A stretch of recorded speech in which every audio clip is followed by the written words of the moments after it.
24 এবং 71-এর মধ্যে পার্থক্যটা হচ্ছে আপনার হিংসায়।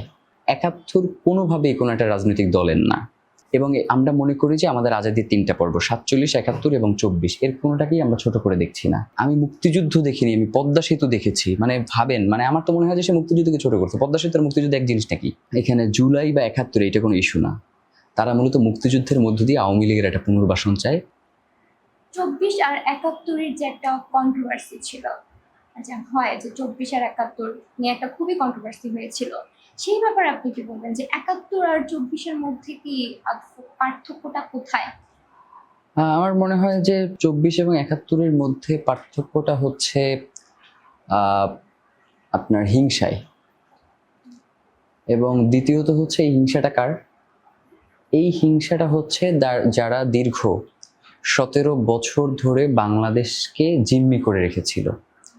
কারণ তাদের কাছে যে ইকুইপমেন্টটা ছিল, মুক্তিযুদ্ধ ট্রাম্প কার্ড, এই ট্রাম্প কার্ডটা তারা হয়তো সামনের দিনগুলোতে ব্যবহার করতে পারবে বলে ওইভাবে মনে হচ্ছে না। এই ধরনের একটা প্রবণতা তাদের ভিতরে কাজ করছে বিধায় তারা 24-কে 71-এর মুখোমুখি করছে। দেখেন, 71 কোনোভাবেই কোনো একটা রাজনৈতিক দলের না, যেভাবে 24 কোনো রাজনৈতিক দলের না। আপনাকে বললাম যে 30 তারিখ আগ পর্যন্ত আমি নাহিদ আসিফ কাউকেই চিনতাম না, কিন্তু আমরা তো আন্দোলন করেছি, আমরা তো প্রত্যেকটা মুভমেন্টে অংশগ্রহণ করেছি। তো তখন আমার দেখবার প্রয়োজন ছিল না যে এই আন্দোলনের কে নেতৃত্ব দিচ্ছে, আন্দোলনটার প্রয়োজন ছিল। ঠিক 71-এও সেম, যে ওই সময়ে এই যে পাকিস্তানের যেই বাংলাদেশের জনগণের প্রতি, মানে পূর্ব পাকিস্তানের প্রতি যার যে একটা বিরূপ মনোভাব এবং সবকিছু থেকে তাকে একটা বঞ্চিত করার যেই প্রবণতা বা হচ্ছে পাওয়ারকে কুক্ষিগত করার যে একটা কাজ, এইটার পরিপ্রেক্ষিতে মুক্তিযুদ্ধটা প্রয়োজন ছিল। আমাদের একটা স্বাধীনতা দরকার ছিল। তো এইটা যে শেখ মুজিবুর রহমানের নেতৃত্বে হইছে বা হচ্ছে জিয়াউর রহমানের, ব্যাপারটা এমন না।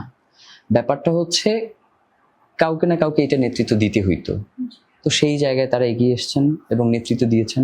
এজন্য আমরা তাদেরকে অবশ্যই তাদেরই অবদানকে স্বীকার করি।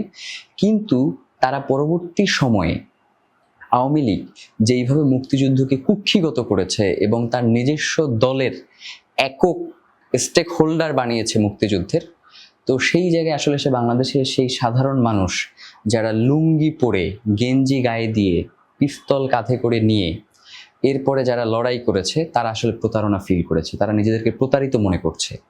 তো জুলাইয়ের ক্ষেত্রে যে ব্যাপারটা, সেটা হচ্ছে যারা এতদিন ধরে এই ব্যবসাটাকে কন্টিনিউ করে আসছিল, তাদের কাছে আসলে যে কোনো এই ঘটনা সামনে আসা মানেই হচ্ছে যেমন হচ্ছে ধরেন তাদের কাছে ফিল হওয়া যে আসলে আমার যে চেতনার ব্যবসা আমি এতদিন করছি আর কি, সেটা হারিয়ে যাচ্ছে কিনা।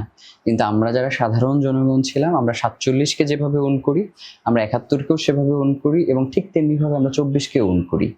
এবং আমরা মনে করি যে আমাদের আজাদির 3টা পর্ব 47, 71 এবং 24 এর কোনোটাকেই আমরা ছোট করে দেখছি না। আমরা মনে করি যে বাংলাদেশের প্রত্যেকটা লড়াই সংগ্রাম, এগুলো বাংলাদেশের মানুষের প্রত্যক্ষ অংশগ্রহণের ভিত্তিতে হয়েছে, এবং সেগুলোকে অস্বীকার করবার কোনো সুযোগ নেই। যারা এগুলোকে আসলে মুখোমুখি দাঁড় করায়, আমার কাছে মনে হয় যে তারা এই বিতর্কটা তৈরি করবার জন্য এই কাজগুলো করে। কারণ 24 এবং 71 তো কোনো বিতর্কের কোনো সুযোগ নেই। দুইটাই আজাদির সংগ্রাম, দুইটাই আজাদির লড়াই, আমরা দুইটাকেই ওন করি। কিন্তু যখন আমি দেখি যে জুলাই জাদুঘর তার যে কর্মচারী-কর্মকর্তা রয়েছে, তাদের বেতনটাকে যখন বন্ধ করে দেয়া হয় নির্বাচিত সরকার ক্ষমতায় আসবার পরে, এরপরে যখন আমরা দেখি যে বাংলাদেশ ব্যাংক থেকে যে আপনার 2 লক্ষ করে টাকা সিএসআর ফান্ড থেকে জুলাই শহীদদেরকে দেয়া হচ্ছিল, সেটা বন্ধ করে দেয়া হয়েছে। পরবর্তীতে শুধুমাত্র বিএনপির যারা আর কি শহীদ হয়েছেন, তারা মনে করেন এই শহীদদেরকে শুধুমাত্র তারা টাকাটা দিচ্ছেন। তো তখন আমার কাছে মনে হয় যে জুলাইটাকে আসলে কিছু কিছু ব্যক্তি কুক্ষিগত করবার চেষ্টা করছেন, বা কিছু কিছু দল। তো সেই জায়গা থেকে এসে জুলাইকে জনসাধারণের করাটা হচ্ছে আমাদের একটা দায়িত্ব। আমরা সেই লক্ষ্যে কাজ করছি। জুলাই এবং 71 এটা কোনোভাবেই মুখোমুখি নয়, এটা একটা সিলসিলা। যেমন আমাদের আগামীতেও তো কোনো একটা লড়াই হতে পারে বাংলাদেশের প্রয়োজনে, তো তখন কি আমরা 24-কে অস্বীকার করব?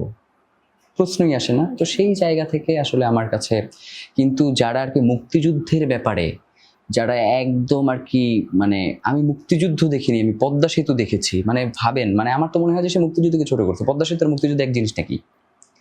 তো তো এই মানুষগুলো আবার যখন জুলাইরে সিডিআই করতে চায়, তখন আমরা এই ব্যাপারটা খুবই পরিষ্কার যে আসলে তারা এখানে জুলাই বা 71 এটা কোনো ইস্যু না। তারা মূলত মুক্তিযুদ্ধের মধ্য দিয়ে আওয়ামী লীগের একটা পুনর্বাসন চায়, সেইটা করতে না পারার ক্ষোভে তারা আর কি এই দুটাকে মুখোমুখি করবার একটা পায়তারা করছে।